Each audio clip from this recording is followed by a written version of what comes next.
श्री हरि जय जय श्री महालक्ष्मी माता की मार्गशीर्ष मास की पवित्र गुरुवारों की जय बर संपूर्ण सृष्टि को समृद्धि सौभाग्य और शांति प्रदान करने वाला माना गया है। जय कथा केवल एक उपवास की कहानी नहीं बल्कि विश्वास भक्ति और माता लक्ष्मी के साक्षात कृपा प्रसाद की अमृत गाथा है। वह गाथा जो माँ लक्ष्मी की कृपा से जीवन के हर दुख हर दरिद्रता हर क्लेश को दूर करती है और सुख शांति वैभव ऐश्वर्य और संपन्नता के द्वार खोल देती है। सच्चे मन से इस व्रत को करता है उसकी हर इच्छा पूर्ण होती है।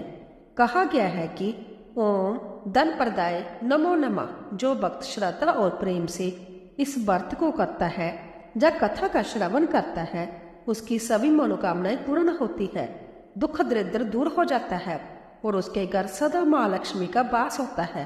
तो भक्तों आइए श्रद्धा और प्रेम भाव से सुनते हैं मार्गशीर्ष मास के गुरुवार की वह पवित्र और अवैधुत व्रत कथा जो धन सुख समृद्धि और ऐश्वर्य प्रदान करने वाली है।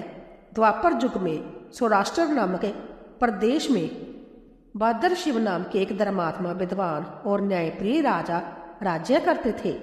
चारों वेद 6 शास्त्र और 18 पुराणों के वे ज्ञाता थे। उनकी रानी का नाम सूरत चंद्रिका था जो अंतित रूपवती पतिव्रता और गुणों की मूर्ति थी। उनके एक पुत्र और एक कन्या थी। कन्या का नाम था श्यामबाला। एक दिन महालक्ष्मी जी ने बैकुंठ लोक से विचार किया, मैं देखूं कि पृथ्वी पर कौन सा ग्रह मेरे प्रति सच्चे प्रेम और भक्ति से पूजा करता है। जब उन्होंने देखा कि राजा भद्र शिव के जहां धन धान्य की कोई कमी नहीं है परंतु भक्ति का अभाव है तो उन्होंने निर्णय लिया कि वह संध्या पृथ्वी पर जाएगी। उन्होंने सोचा यदि मैं किसी निर्धन के घर जाऊंगी तो वह धन पाकर भी स्वार्थी हो जाएगा, पर यदि मैं किसी धर्मात्मा के घर जाऊंगी तो वह धन का सदुपयोग करेगा। ऐसा सोचकर माँ महालक्ष्मी ने एक वृद्ध ब्राह्मणी का रूप धारण किया, सफेद वस्त्र पहने, हाथ में लाठी ली और महल की ओर चल पड़े। जब वह राजा के द्वार पर पहुंची तो उनके चेहरे से तेज निकल रहा था। दासी ने उन्हें देखा और बोली, अम्मा आप कौन है? वृद्धा बोली, बेटी मेरा नाम कमला है, मेरे पति भुवनेश है, हम द्वारका में रहते हैं, मुझे तुम्हारी रानी से मिलना है। दासी अंदर गई और रानी से कहा, महारानी बाहर एक तेजस्विनी वृद्धा आई है। रानी जो ऐश्वर्य और अहंकार में डूबी हुई थी बोली, मुझे किसी अजनबी से मिलने की फुर्सत नहीं, भेज दो कहीं और। दासी ने पुण्य कहा, महारानी उनके मुख से दिव्य प्रकाश निकल रहा है। रानी बोली, ठीक है बुला लो, पर जल्दी भेज देना। जब माँ लक्ष्मी जी रानी के समक्ष आई तो उन्होंने कहा, बेटी तुम्हें स्मरण नहीं, पर पिछले जन्म में तुम एक वेश्या की पत्नी थी। गरीबी के कारण तुम्हारा पति तुम्हें प्रतिदिन अपमानित करता था। एक दिन तुम दुखी होकर घर छोड़ जंगल में चली गई, भूख प्यास से व्याकुल होकर रो रही थी। तब मुझे तुम पर दया आई और मैंने तुम्हें श्री महालक्ष्मी व्रत की कथा सुनाई। तुमने श्रद्धा से व्रत किया और उसके प्रभाव से तुम्हारा घर धन धान्य से भर गया, परंतु इस जन्म में तुमने वह व्रत करना भूल गई हो, इसलिए तुम्हारे जीवन में अहंकार आ गया है।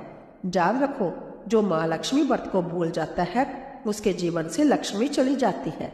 यह सुनकर रानी क्रोध में बोली, अरे ओ बुढ़िया, तू कौन होती है मुझे उपदेश देने वाली? मेरा ऐश्वर्य मेरे कर्मों का फल है, किसी देवी की कृपा नहीं है।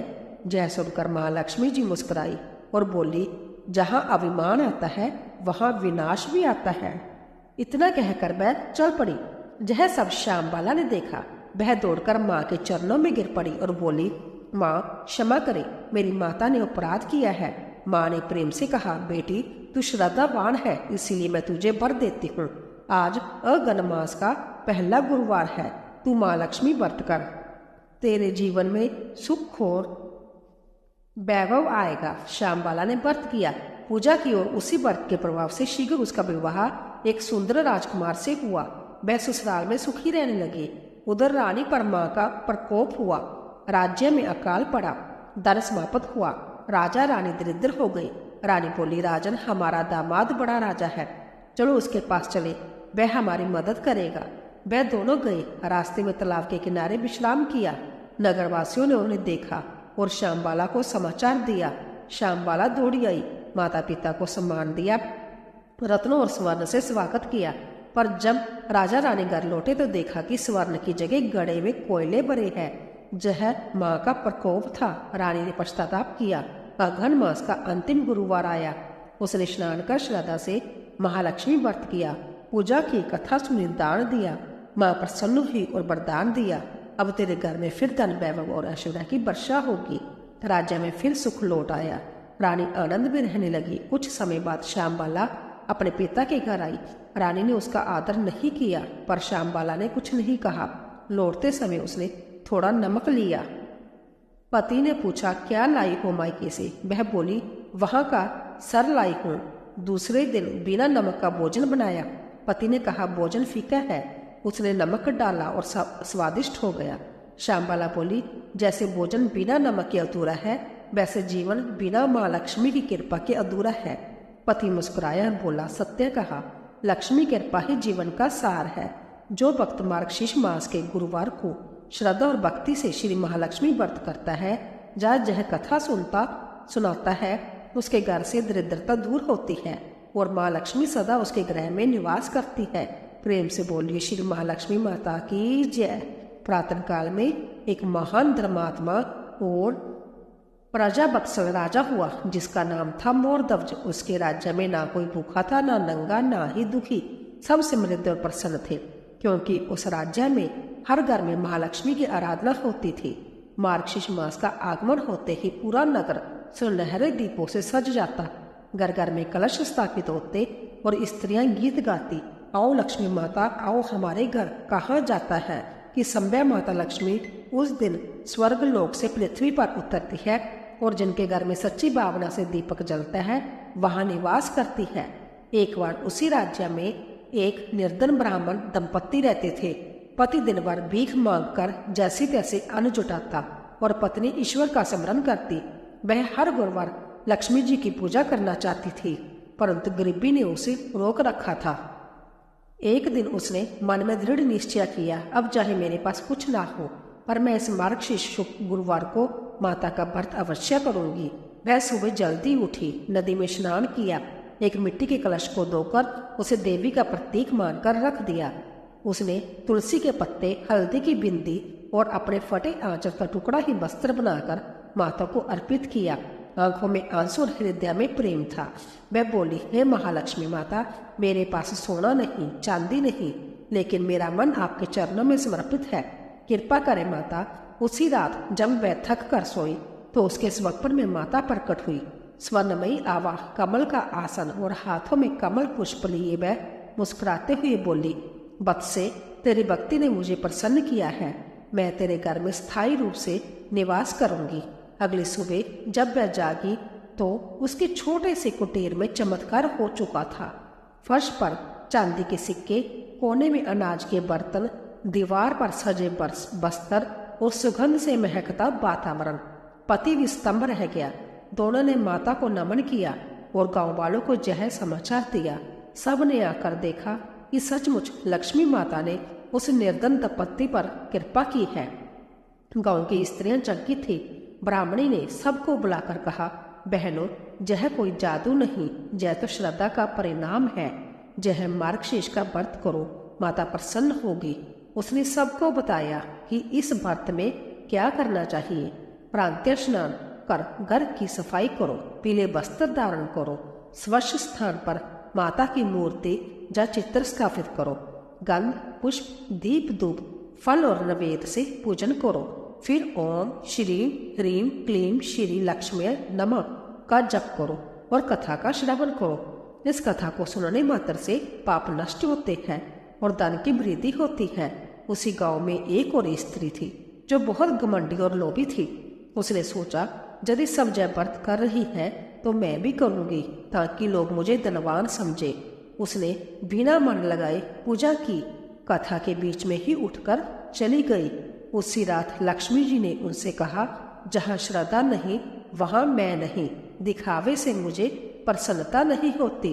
अगले ही दिन उसका घर उजड़ गया, धन चला गया, परिवार में कलह बढ़ी और वह दरिद्र हो गई। तब सबने जाना कि लक्ष्मी केवल वहां रहती है जहाँ सच्ची भावना होती है। इसके बाद से पूरे राज्य में यह व्रत अंत श्रद्धा से मनाया जाने लगा। राजा मोरध्वज ने सभ्य यह व्रत किया और आदेश दिया कि मार्गशीर्ष के प्रत्येक गुरुवार को महालक्ष्मी का पूजन किया जाए। 4 गुरुवार तक यह व्रत चलता रहा। पहले गुरुवार को दीपदान, दूसरे गुरुवार को अन्नदान, तीसरे को वस्त्रदान और चौथे गुरुवार को सुहागन स्त्रियों का पूजन किया। चौथे सप्ताह उद्यापन के दिन 7 सुहागनों को साड़ी, बिंदी, मिठाई और दक्षिणा देकर उनका आशीर्वाद लिया जाता। कहते हैं कि उसी दिन देवी संभ्या उस घर में प्रवेश करती है जहाँ यह उद्यापन किया जाता है। कथा का सार ये है कि धन केवल श्रम से नहीं बल्कि ईमानदारी और श्रद्धा से बढ़ता है। लक्ष्मी जी कहती है, मैं वहां नहीं रहती जहाँ आलस्य, क्लेह या असत्य हो। मैं वही वास करती हूँ जहाँ स्वच्छता, भक्ति और प्रसन्नता हो। अंत में माता ने वरदान दिया, जो भी मार्गशीर्ष के 4 गुरुवार को श्रद्धा और नियम से मेरा पूजन करेगा उसकी आयु, आरोग्य और ऐश्वर्य तीनों की वृद्धि होगी। उसके घर में सदा धन धान्य रहेगा। उसके पितरों को स्वर्ग और वंशजों को सुख प्राप्त होगा। उस दिन से जब व्रत महाराष्ट्र, गुजरात, उत्तर भारत और दक्षिण भारत तक फैल गया। आज भी हर वर्ष मार्गशीर्ष के महीने में जब पहला गुरुवार आता है तो हर घर में दीप जलाए जाते हैं।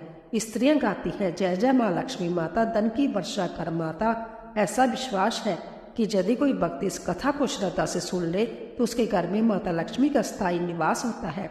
भक्तों, यही है मार्गशीर्ष महालक्ष्मी व्रत कथा, एक ऐसी पावन कथा जो हमें सिखाती है कि सच्ची भक्ति ही सबसे बड़ा धन है और श्रद्धा से किया गया एक दीप भी सोने के महलों से अधिक उजाला देता है। जय श्री माँ लक्ष्मी माता की जय। जो कोई भी भक्त मार्गशीर्ष मास के गुरुवार को श्रद्धा और भक्ति से श्री महालक्ष्मी व्रत करता है, जय जय कथा सुनता और दूसरों को सुनाता है, उसके घर की दरिद्रता सदा के लिए मिट जाती है। माँ लक्ष्मी उसके घर में सदा वास करती है, धन, सुख, वैभव और आनंद के भंडार भर देती है। भक्तों, अब आप सब प्रेम से बोलिए श्री माँ लक्ष्मी माता की जय। ऐसे ही और भी रोचक और आध्यात्मिक वीडियो के लिए चैनल को सब्सक्राइब कर ले। दोस्तों, आपको यह कथा कैसी लगी कृपया कमेंट करके जरूर बताइए। वीडियो पसंद आया हो तो लाइक करें और अपने दोस्तों के साथ शेयर करें। कमेंट बॉक्स में श्री माँ लक्ष्मी माता की जय लिखना न भूलें। फिर मिलते हैं एक और भक्तिपूर्ण वीडियो के साथ। धन्यवाद। जय श्री कृष्ण।